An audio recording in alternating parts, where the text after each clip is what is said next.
Welcome back, y'all, and happy Monday. This is the Bluechip Breakdown, and I'm your host, Bull. We have a few things. I would say we're going to be going in depth, so there's a lot for us to talk about, but it's only on a couple of different topics. Y'all, please make sure to like and subscribe to the channel. So first and foremost, it does sound like Nico might be finding his new home, like his new school, the new program. So we're going to talk about that. Also, you know what? There's an article. I definitely have to mention this. I just linked it inside of the chat. So this is from, I think, Ryan Roberts of A to Z Sports. He does a really good job of just kind of breaking down what's been going on with Nico, just as far as like the contract situation and all of that. He had a source that's close to Nico's family, so that's a really, really good read. We'll talk some about that today. And, of course, we're going to be talking about the quarterbacks that P and I, we put together this list yesterday, just like we told y'all that we were going to do, put together this list of quarterbacks that aren't in the transfer portal at this point, but would be, kind of like our own personal wish list. We got stats for you. We got, plenty of film and all that type of stuff for you. So we're going to get into all that. So, again, please do make sure to like and subscribe to the channel. First and foremost, I do want to talk about Nico, okay? I'm actually going to pull up his clips while we talk about him just to kind of like remind everybody what Nico looks like. All right. So, number one, like we talked about with that article, they really went in depth, just like with the whole timeline. What it sounds like with Nico is that, he wasn't really pulling any of those strings. It sounded like it was his dad. They had someone that was kind of like a makeshift agent. And now, there's a lot of things that's out there at this point that's saying that, whoever it was that was kind of, handling this entire situation really messed it up. I think we all know that. So that goes back to P&I's point that we don't blame Nico for this. I'm never really too upset with these kids. And I know that some people will point to Nico and say, well, he's technically grown. So why couldn't he, if his family said to do one thing, why didn't he just basically say, F them? You know what I'm saying? I'm just going to do what I think is right. Well, I think that we should all understand why, right? Like, you're basically saying, why didn't Nico put this team over his own family? How many of us are actually going to do that, right? Let me see. Is this thing? Okay, there we go. I thought that they paused on me. None of us are. Most people are not. Like, that would just be crazy. Like, it's crazy to even, that's not even a reasonable thing. So I'm not mad at Nico personally. I don't think that us as fans should be mad at Nico either. But if that's how you feel, then that's just how you feel. I just think that, maybe it's kind of a waste of energy. I don't know that it's not going to bring anything positive out of this situation, period, point blank, because as we're going to talk about, this is about to get critical. Like, there's a lot of things that could transpire that's going to end up hurting Tennessee more than it's going to end up hurting Nico. So, I just don't see any point in making that worse. But so one of the things that he did ask for, so at the end of the season, his dad, along with his agent, they sound like they sat down with Coach Heupel and they said, look, we need to get the offensive line fixed. I've heard that they wanted to get the scheme changed and, several different things, which I think is reasonable. We've talked about that all last season, that the offensive line wasn't great. Part of that was from the scheme, but the scheme it's an easy scheme to learn, but it can be difficult to run, especially with the way that we was running it. So we're going to go through several different things here, several different layers of it, but it just basically sounds like, that was the first portion of it. Nico, and this is something else too. I had to make sure that I say this because Josh Pay said yesterday, he said, well, Nico was, he was about to sit out of a playoff game. And he was about to sit out if he didn't get paid more? Well, he didn't get paid more and he didn't sit out. So I also think that there's a lot of people in the media that are clickbaiting the hell out of our fan base because they know that we're going to get riled up. They're playing into the fury that this fan base is kind of put out there.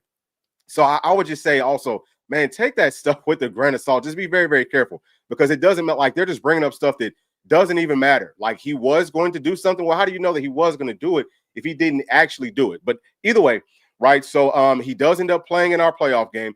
And I guess that there were some things that, obviously Tennessee goes out. We add a couple of offensive linemen. We add two guards from the transfer portal. I'm not sure if that met everything that Nico's camp was asking for, but Nico still shows up to spring practice. Now, another portion of that is that it sounds like Nico did ask for maybe a little bit more money at that point. Me bringing that up is going to make sense as I go through all of this.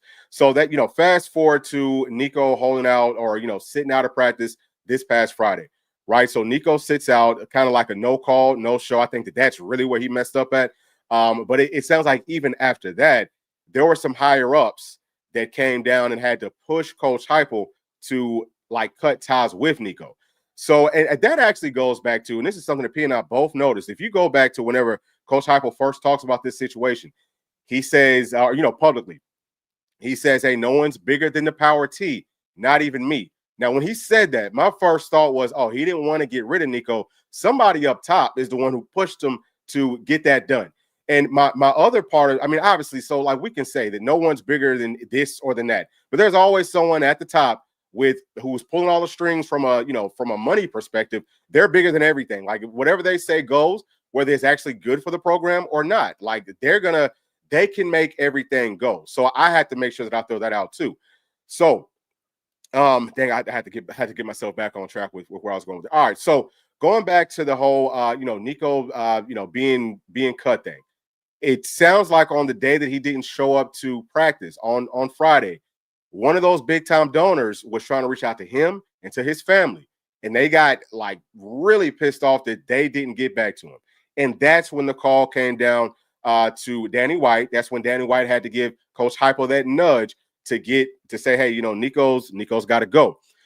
So obviously, Nico, this again, whoever it was that was running this whole situation, they did a really, really bad job of understanding. I think they really overplayed their hand for sure. But hold on, bear with me for just a second. Let me see what the heck is going on. Give me just a second.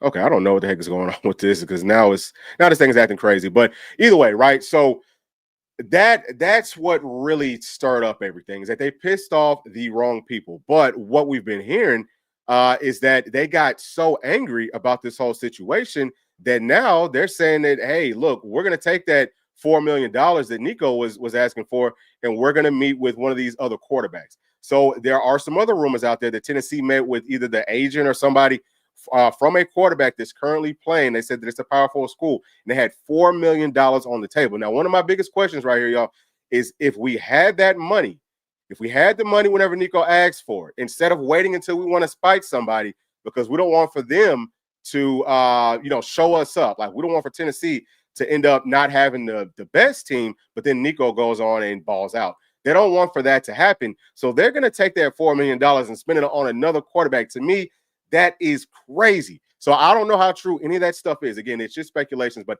I had to make sure that I throw it out there to you. So I'm going to bring Nico's thing back up just because I'm not sure what's going on with my studio here. It's not letting my picture go full screen. But either way, it does sound like Nico now has been crystal balled to North Carolina. So that's coming from 24/7 Sports. So we all know about Coach Belichick's there, right? He coached Tom Brady. He's won several Super Bowls. A lot of folks think that he's the GOAT as far as NFL coaches go.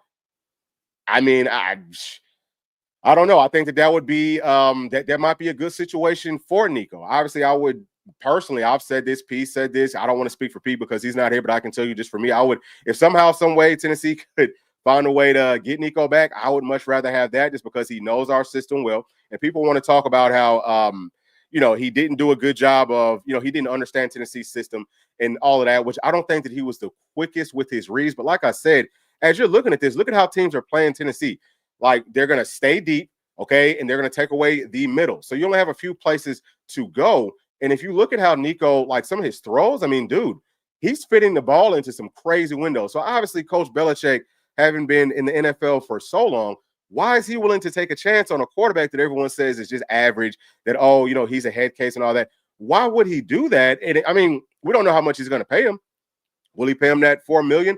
I have no idea. I'm sure he's going to get at least what he got at Tennessee.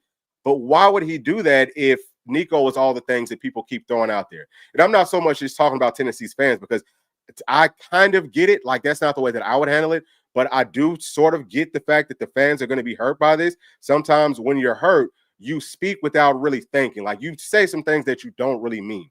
People have been saying some things, and some of it I think is going way too far. I don't think that you should ever take personal shots at anybody, especially not these kids. But the whole point there is just to say that, I get it from a fan's perspective.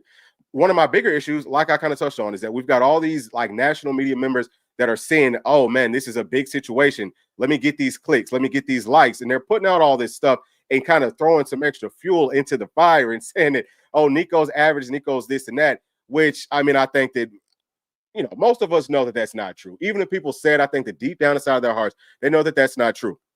So I'm saying all those things just to say that it'll be interesting to see how this plays out once he does go to North Carolina, if he does go to North Carolina. And I also wanted to bring this up just to kind of show y'all some of the stats from last season, right? Because people keep on talking.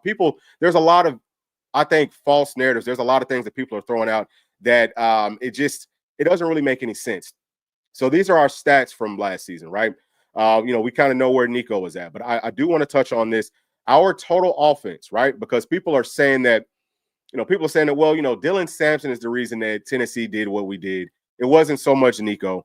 I think that obviously Dylan Sampson played a major role, but Tennessee had a total of 5,811 yards last season. Nico had 2,974 of them, which is 51.1% of our total offense. Okay.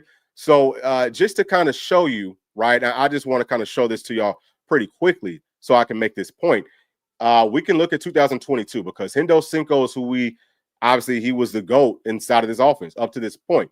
So in that season, Tennessee had 6,832 yards, and Hendon Hooker had 3,565 of them, which is 52.1%. So only 1%, Hendon Hooker only, he was only adding 1% more to the offense in 2022 compared to what Nico did in 2024. So why is that relevant? Well, there's a couple of things that people leave off whenever you're drawing the correlation from Nico to Hendon Hooker. Number one, in 2022, that was only the second year in the SEC that they saw that offense. We also had a totally different offensive coordinator, Golish. The offense looked different. It did not look the same back then as it looks now. And people think that was because, Nico can't process or Joe Milton couldn't process.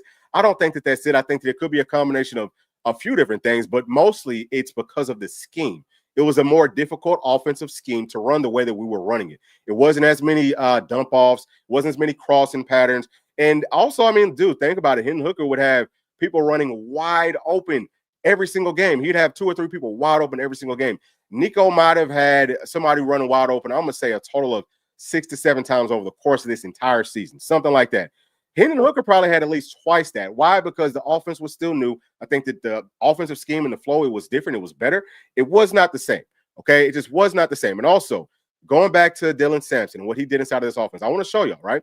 So you can see right here all the carries from 2022. You can see that we've got, what is this? We've got 4 players, we have 3 players over 80 carries. It's actually 3 over 100. But what you'll notice is that from 2021, from the time that Coach Hyper got here, all the way up, we were averaging 3 players over 80 carries every single season. This is how it looked in 2021. I'm going to show you 2023. Okay. And then I'm going to show you 2024. All right. So right here, same thing, right? So we see that we have 2 players that's over 200 carries. We almost had 3. So we have 3 actually that's over 90 carries. But then if you come up to 2000, and this is 2023. Let's go into 2024 so that I can show you this, because I'm kind of sick of some of these narratives that's just being thrown out there. So right here, we see that we don't have that. Like, we've got 2 players that are over 100 carries. One of them is Nico. The other one, Dylan Sampson had 258 carries. So that's why it looks like, you know what I'm saying? Like, that's why it looks like he was carrying so much, because he was, but it wasn't just Dylan Sampson, right? And so Dylan Sampson had 22 total touchdowns last season. Nico had 22 total touchdowns last season. So again, I'm throwing these things out there just to kind of like let y'all know that, dog, there's so many things that's just being thrown around that is just totally false. So like, I think that we should stop saying, hey, Nico, sucks. This offense would have been perfectly fine without Nico last season, and anybody can just come in and operate it. That's not true. Y'all are about to figure out why as we kind of go through some of the options that I feel like Tennessee has. Y'all have talked about some of these players as well. And I also want to throw in there that you have to understand that in Tennessee's offense, the quarterback has to be a threat to run, and that opens up the running game some more. It's not just on that quarterback, but the quarterback needs to be a real true threat with their legs. That opens up the running game for those running backs and everything else. So let me go ahead and get into we're going to start to get into some of these players, right? I want to go ahead and pull this up for y'all. So these stats, you know what I'm saying? This is all from last season. It's from 2024. So I do have Nico. Okay, so Nico's up here. He's up at the top just because I wanted for y'all to see how he stacks up compared to some of the other guys that everyone's asking about. That P and I felt like, hey, these are probably the most realistic and best options for us. And after this, I'm going to show you what my actual wish list is, because a couple of these players, I think that they have some good numbers, but I don't think that they would fit our offensive scheme. I don't think that their skill set will be good enough for this offense to operate the way that it has been operating. We'd have to change everything for them to be able to operate. So you can see, number one, just look at the sizes, and hopefully y'all can see this well, but look at the sizes. A lot of folks said that Nico is too small. He's the biggest guy on this list. Who do we have on this list? Y'all can see, right? We've got Luke, okay? We've got Jalon Daniels, we've got Avery Johnson, we've got Kevin Jennings, we've got Kaden Salter, Noah, and then we've got Josh Hoover, okay? Nico is by far the biggest player here. So I got him at 6'6", 230. If you go back to the start of spring, he was listed at 220 pounds. To me, it looked like he was bigger than that. I've said this for weeks now since spring practice started. I felt like Nico was going to play this season at about 230, just because if you look at him, if you look at his father, his dad is like 6'7", 6'8", probably 300 plus pounds, right? He's a big man. Nico has big genes. It's not going to be a big deal for him to gain any more weight. So I've got him at, look, we can call it 6'6", 220. He's still bigger than everybody on this list. If you look at the next player, 6'2", 205. Next one, 6 feet, 220. He would, to me, be the second biggest person, especially from a weight perspective. Then we've got Avery Johnson, 6'2", 192. Kevin Jennings, 6 feet, 189 pounds. He might almost be too small to play cornerback for Tennessee, honestly speaking. Then we've got Kaden Salter, 6'1", 200. Then we've got Noah, 5'10", 189. Josh Hoover, 6'2", 200. So you can see how all these numbers kind of stack up, right? As far as the accuracy goes, last season, Nico was at about 64%. So he threw 334 passes, and he hit 213 of them. Next player, Luke, he's at 61%.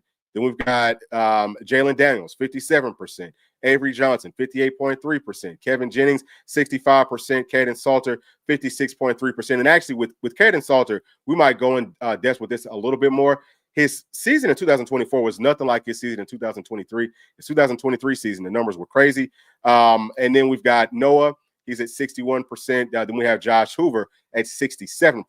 So the next one, this next category, okay, this is the adjusted completion percentage. What this means is how accurate were these quarterbacks without those drops. So Nico, okay, had 21 drops. His wide receivers had 21 drops last season. I want to say that was the second most in the SEC. There's only two players who wide receivers drop more passes. The first one's going to be Avery Johnson, okay, 30 drops from his wide receivers. And then we have Josh Hoover, 32 drops from his wide receivers. So y'all can see how accurate all these quarterbacks would have been if it wasn't for all those drops. Now, we know the drops will happen for sure. And then you can look at all the yards and things like that. I think that speaks for itself. You can see the touchdowns. I think that speaks for itself. Interceptions, that also should speak for itself. Now, this next portion over here is the air percentage.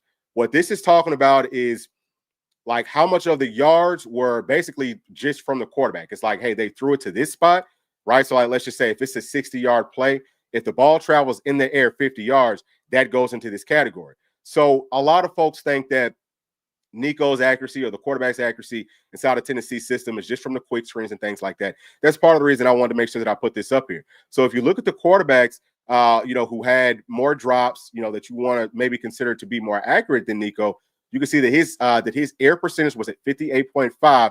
Then you come down to like a Kevin Jennings, right, at 65%. But he only, like, his passes were all pretty much very, very short.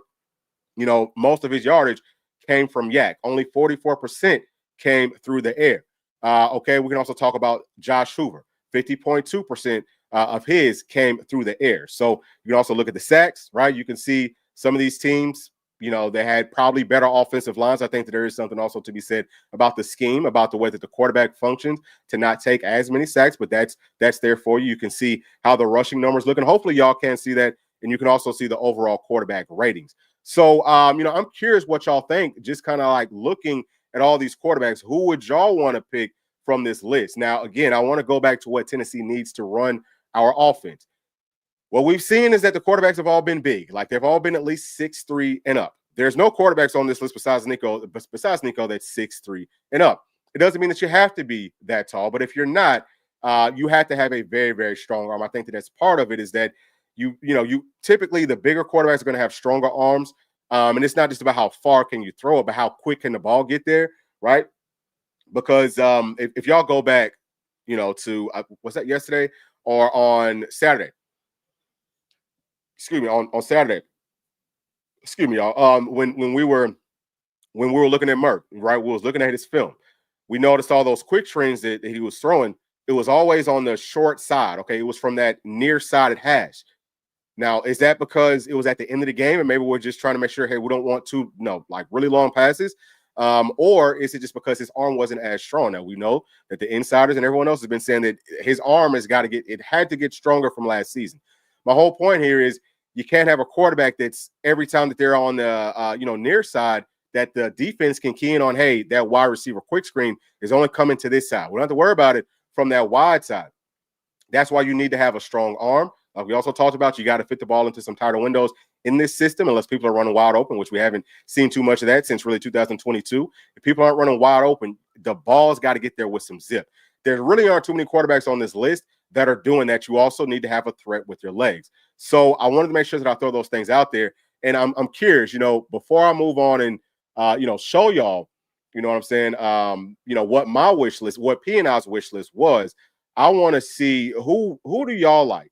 You know what I'm saying? Like, who do y'all like from this list? Is there anyone that y'all might like the most? Just before I pull it up, okay? And while y'all are getting that figured out, I'm gonna see if I can get my dadgum. I'm gonna see if we can figure this out on my end to get my thing back big, to get my screen back big again, because it is for some. Yeah, I don't know what's happening here. It will not get big. Okay. All right, so we're gonna go back to this. All right, let me see if we can get anybody that kind of chimes in. Actually, I'm just gonna go through some of these chats. Let me see what people are saying. And also, please do make sure to check out that article. I think that y'all would really like that.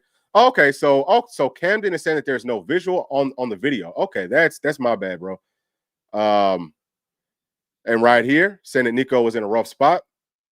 Hopefully these videos will work moving forward. And they're saying it would have been $12 million to actually play 2 years. You know what? That's the other thing that I do want to kind of take a look at.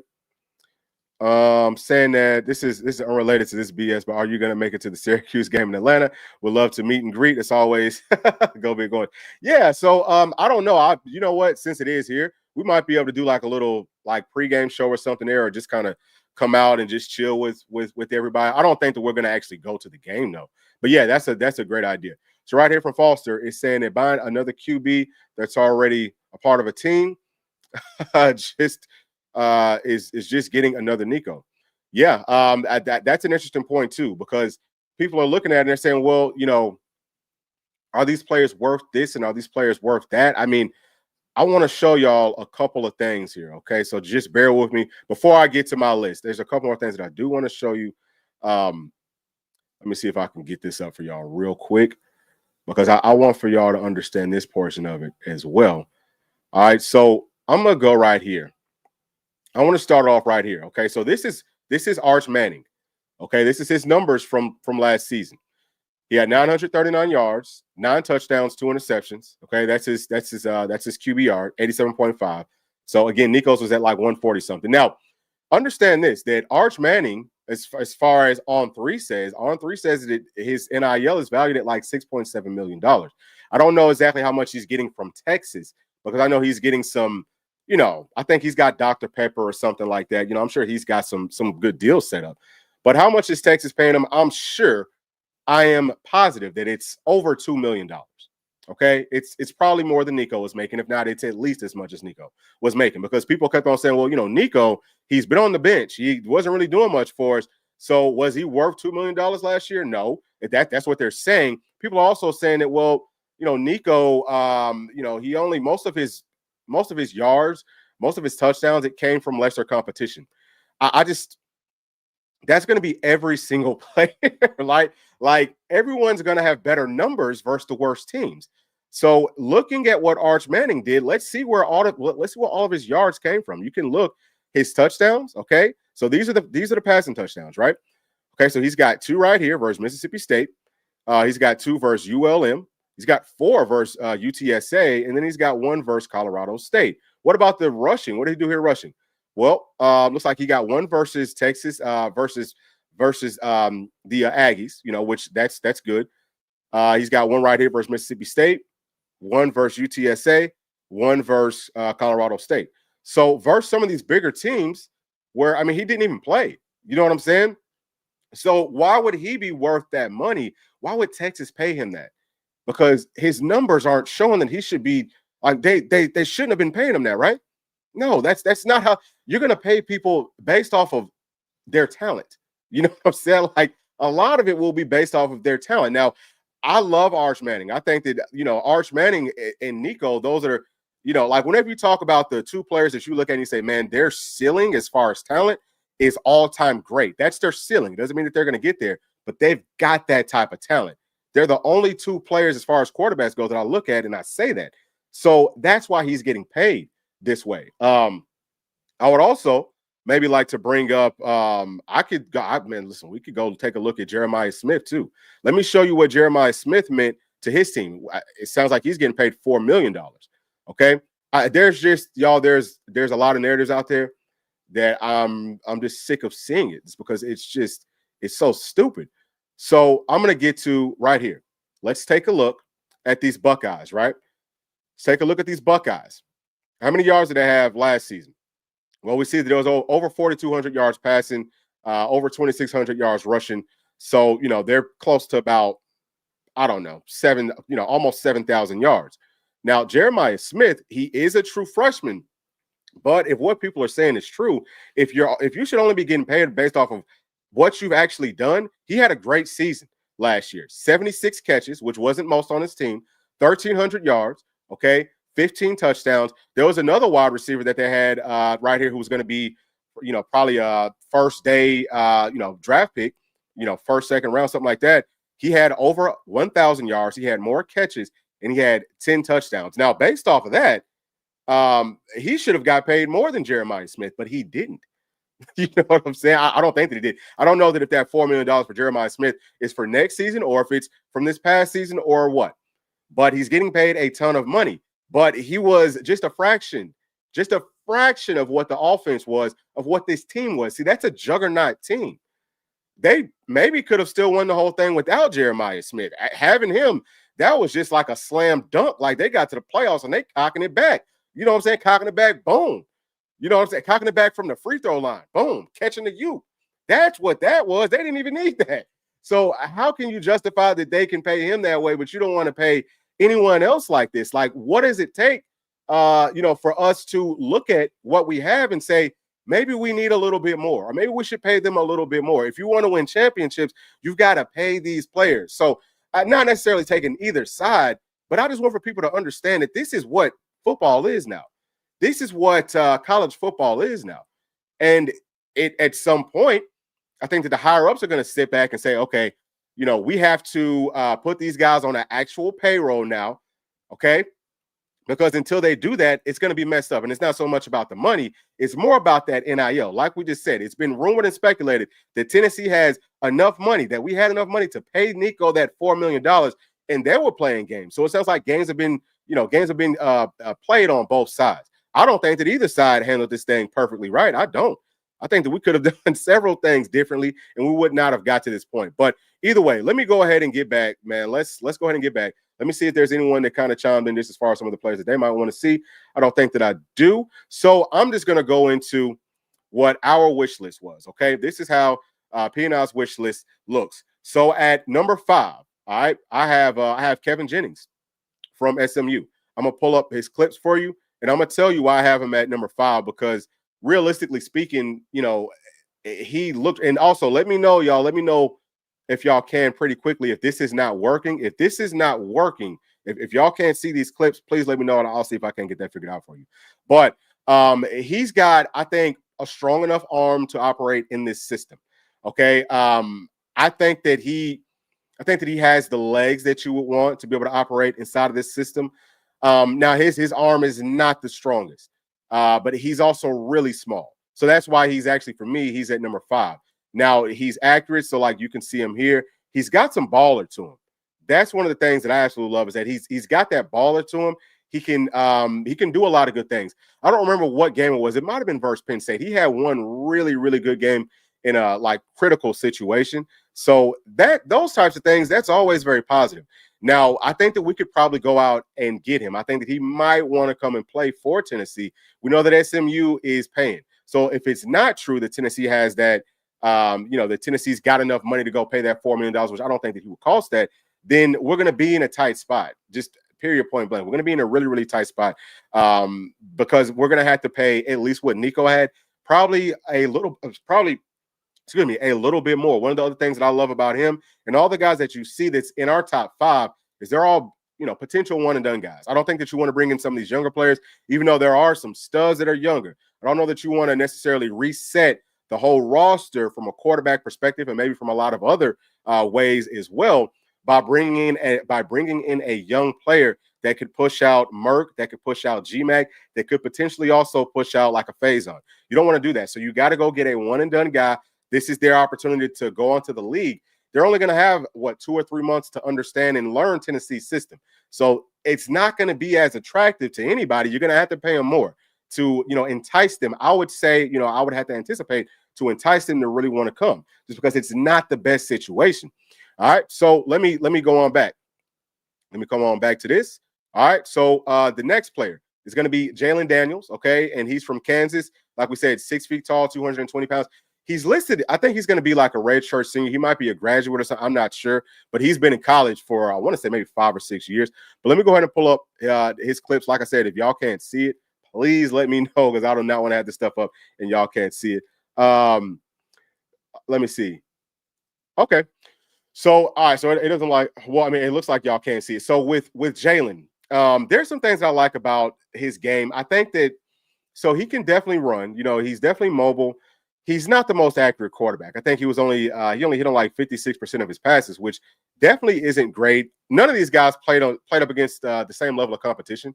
None of them did as what, we're used to, because obviously we can't go and get someone from the SEC. So that's another thing. A lot of these guys, it's like Big 12 stuff. So you have to wonder how much does the speed actually translate once they get to the SEC? I think that they can do some good things. They don't have to be like, I'm not expecting them to be like Mike Vick or nothing. I'm really not, because Hendon Hooker wasn't the fastest guy. He had pretty good straight line speed, not a whole lot of wiggle. I think that we've, for me, Jalon Daniels, he's kind of similar from that perspective. Not going to see a ton of wiggle. He might have more than a Hendo Cinco, but his arm talent is definitely not as good. But, with him being an older guy, maybe he could learn the system a little bit quicker. And all these players, too, they're operating off of some similar systems to what Tennessee has. You're going to see pistol for the first 2 players for sure. They both ran pistol. I think all these players ran some version of pistol. So that would be good. It's because Tennessee has been working on it. You don't have to just, you didn't waste up all that time working on an offensive scheme that you can utilize. So that's how that home stop taking up for Nico. He put this on himself by being selfish. So listen, it's not that I'm taking up for Nico. All right. Like, I don't think that everything has to be so black and white. I think that we make things too black and white. And like I said, at the end of the day, it's really only going to hurt us. It's not like, you have to look at things from a realistic perspective. At least that's how I do it. I look at everything. How is this impacting everything? All right. And what was Nico going through? What was the team and everything going through? I don't know that I can necessarily say this is 100% selfish. What player on that team is going to play for free? What player on that team is not going to, what person anywhere is not going to get paid what they're worth? If that's what you mean by him being selfish, I had to disagree with that, because I think that everyone should go out and get paid what they're worth. If there's a market out there for you, then that's what you're worth. Basically, you're worth whatever people are willing to pay you. So I do think that he was getting under market value for his skill set. We're about to probably see that coming up here very, very shortly. But if you're going to say this as far as him, not showing up to practice and not letting anybody know that part of it, there's no argument for that. Like, he shouldn't have done it. The only thing that I will say is I'm not so mad at Nico for that. I'm more upset with his team. He got, his dad or whoever, that agent, they should not have told him that. That was a dumb. You don't do things the wrong way. Like, that's not how you push someone's hand. You need to let them know what you're doing. Like, if they just would have got on the phone and said, hey, listen, we really want this contract done. We're holding out of practice today so that we can try to get it done. If they would have said that, I think that Nico would still be part of this team. That was the biggest issue, is that they didn't talk to anybody. All right, so let me try to get through this, and then I'm going to go back through. I'm gonna go back through and get to some more of these, right? So the next player, okay, is going to be Luke Altmeyer from Illinois. This is a name that a lot of folks have been talking about. So he's number 3 on our list. Okay, this stuff is in order. I'm gonna pull up his clips for you. So what I've noticed about him is he's got a pretty strong arm. He's more of a pocket passer. I think he has a good pocket presence. He can move some, but for me, he's very similar to like a Merck, just as far as his speed. And actually, Merck is probably the better overall athlete, just like from that perspective. So there's some things that I definitely like about him. I just don't know if he would be, even though I have him at number 3, I'm not really quite sure if it would even be worth it to bring him in over a Jake Merklinger. It could be, just because Merck might know, hey, I was planning on being the guy next season anyway. This is a player that could come in, one and done. Next year, I can still be that guy. But I do think that Merck, just based off of what we saw in spring practice, I understand that it's limited and all of that. But, I mean, sometimes it doesn't, what I'm saying? Like, you can just tell. Like, it doesn't take a whole lot, at least not with quarterbacks. You should be able to watch them throw the football a couple of times and say, okay, they've got what it takes at this point to be able to operate this system to the level that I feel like, at least for me, that I would want it for us to say, hey, we can make it to the playoffs. I'm not looking at what Merklinger has done so far. I'm not looking at that and saying, I feel great about it. But of course, players can get better, right? Like something, I'll even take y'all back to last season, right? Like about this time last year, maybe even after this, we're talking about Dylan Sampson. And P was like, man, listen, I think that Sampson is going to be an absolute stud. I said that I thought that Dylan Sampson was going to be good, but I didn't see him having the type of year that he had last season. I just didn't see it. But I also didn't think that he was going to get as many carries as he got last season, right? I thought that we were going to be rotating 3 like we typically do. Either way, I'm saying all those things just to say sometimes, we can be wrong on this channel. It doesn't mean that we know everything, but based off of what we've seen up to this point, and also with Dylan Sampson, he didn't really do anything in the offseason last year. Like they kept him under wraps. Barely did anything in spring. He didn't really do too much over the summer in fall camp. So it wasn't a whole lot for us to see. Even the insiders, I think, were a little bit shocked at what Dylan Sampson did in 2024. But either way, the whole point is that, listen, maybe Merck can turn into that guy. I don't know. I would just say that from what I've seen right now, I don't think that he's there. That's just me personally. All right, so let's get on to the next player. I know that a lot of y'all are Nico wasn't a gamer. What is it? I'm going to bring this up saying Nico wasn't a gamer. I got to get to this one too. And I still see us going 8-9 wins. Nico didn't win us any games and probably lost us to Arkansas.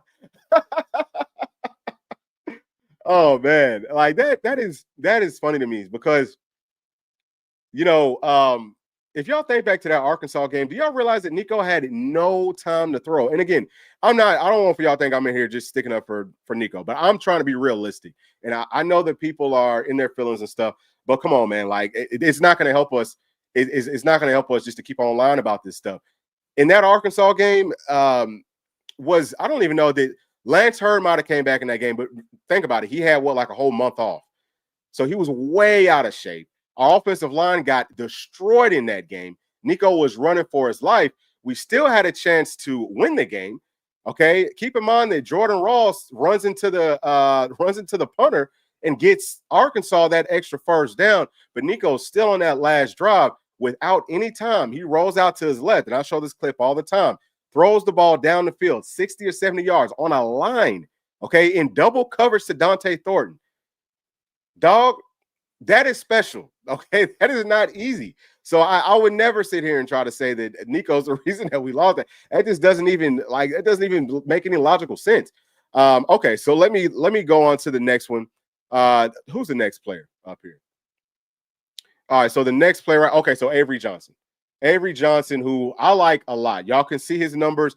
Like we said, only 58% if you're looking at the actual stats. But it would have been 70% if it wasn't for those 30 drops. Okay, 30 drops, which is crazy. But I like his game a lot. So for me, he's not the biggest guy. He's 6'2", about 192 pounds, something like that. He can definitely get bigger. He could probably get up to 200. I think that he would have to playing in the SEC, but he's a guy that I think he has a strong arm, and you can kind of see it here. I think he has really good pocket presence. He's got a gamesmanship to him. He's got some baller to him. I think he's got a lot of baller to him. I think that he's borderline magic with some of the things that he does. I mean, like, look at him here running. Like, he can really skate. He can really skate. He can make people miss. I would love to go out and add him. Again, you just have to wonder how much would his game translate to the SEC.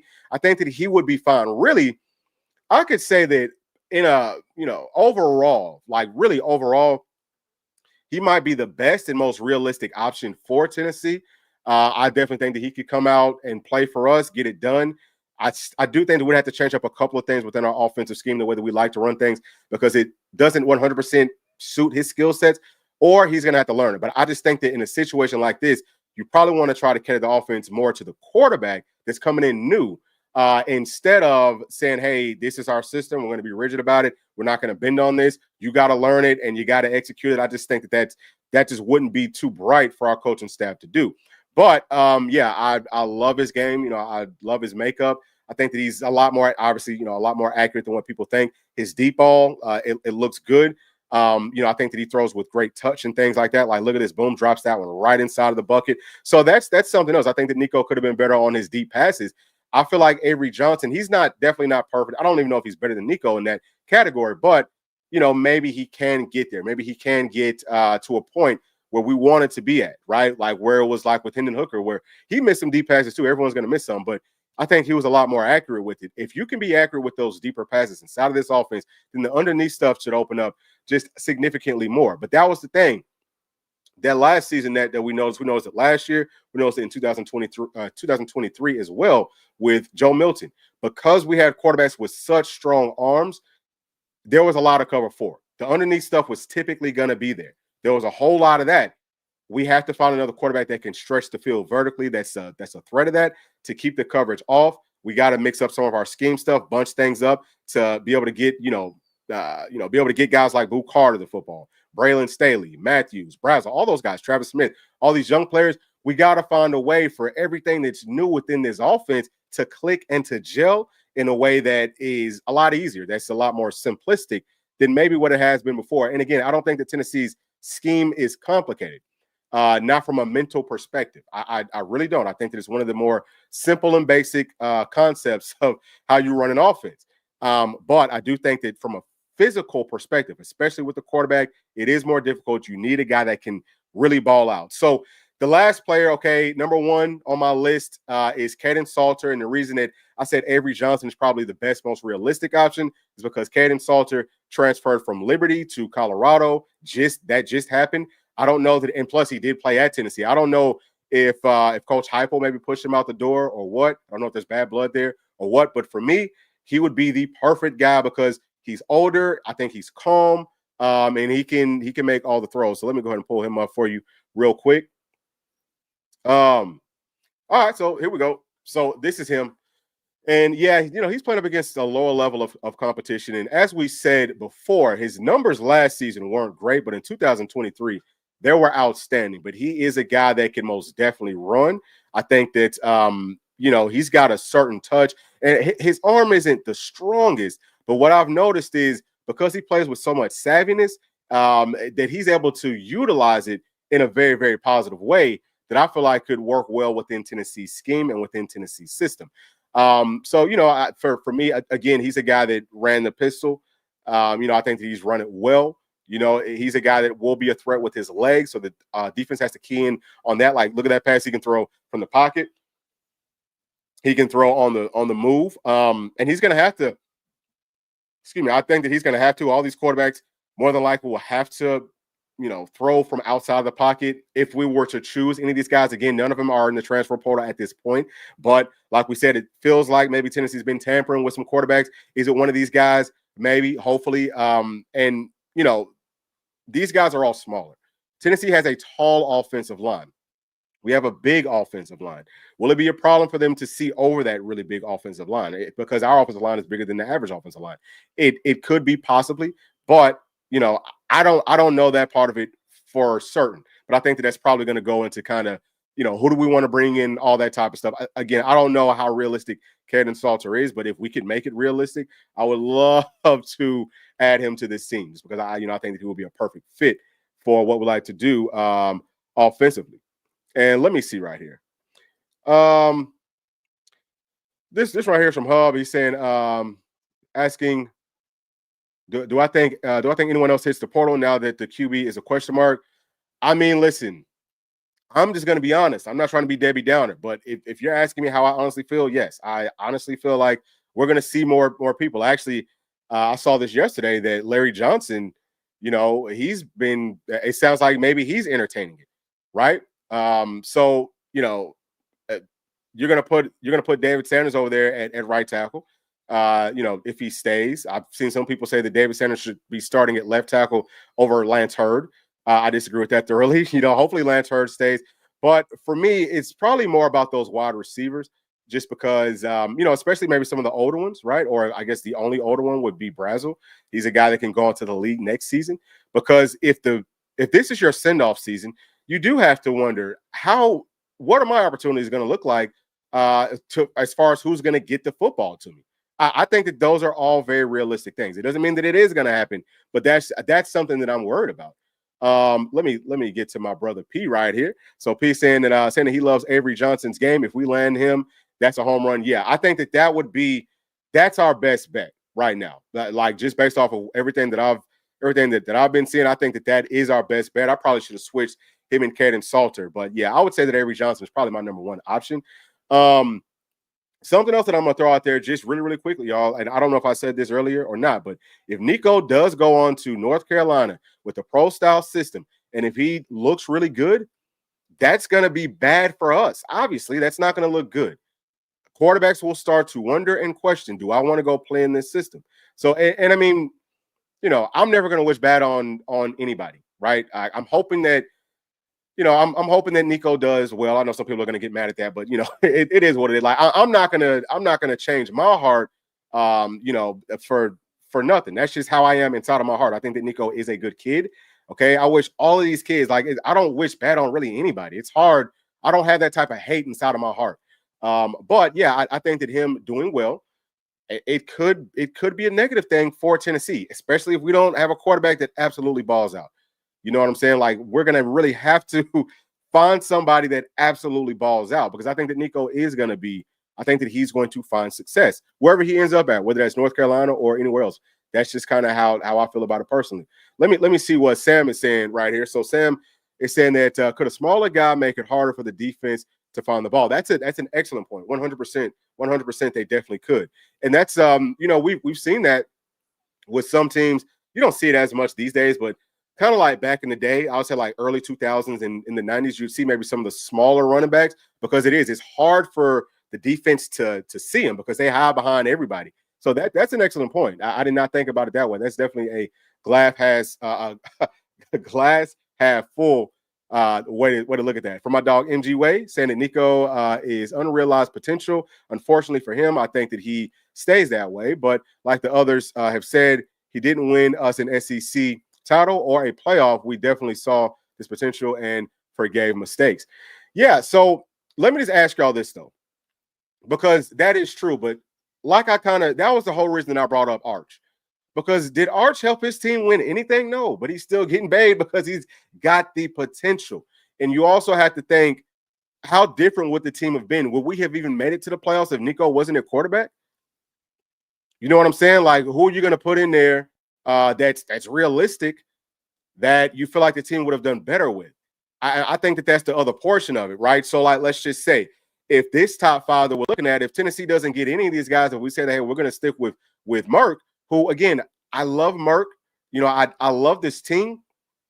But whenever I said before, last season and even this season, that, hey, I feel like Tennessee has a real shot, a lot of that, just for me personally, was based off of, we've got some good pieces around Nico. I think that Nico can make it happen because Nico has that really high talent ceiling.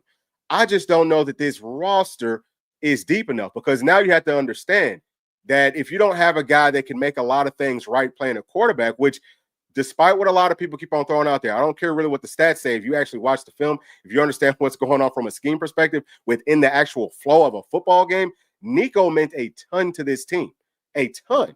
Okay, he made a lot of things right. He kept us out of a lot of very negative plays. Did he make some negative plays too? Of course, he's not perfect. Nobody is. But I think that he got us out of more negative plays than he didn't.